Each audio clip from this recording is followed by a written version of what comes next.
นี่เป็นทดลองหลังจากล้างสมองเกียร์เนาะ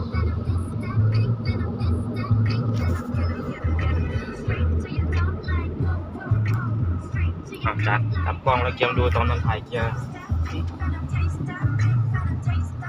มันลงรีบๆแล้ว4-3-2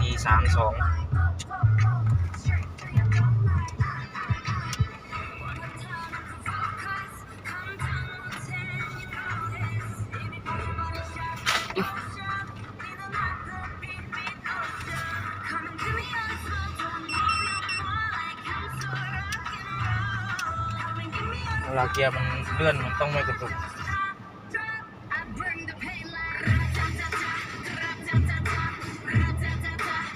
จะกระตุกตอนเกียร์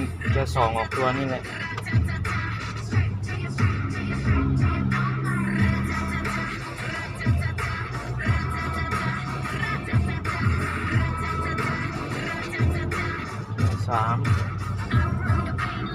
จะกระตุกไหมลองดู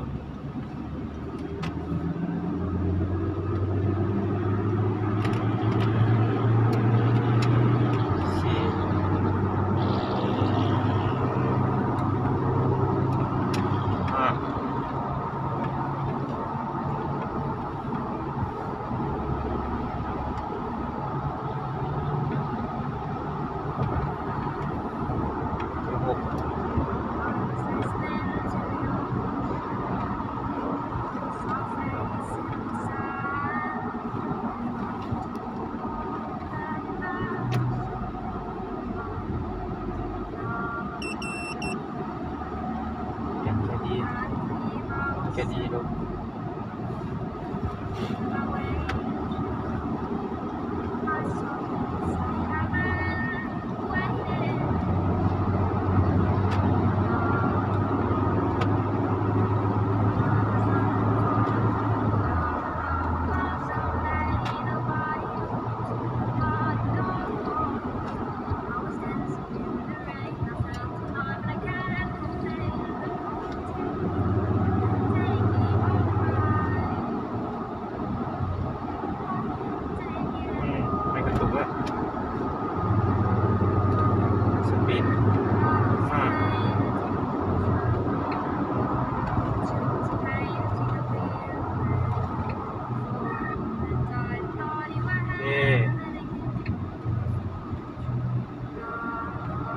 กล้องส่งงานแล้วจาน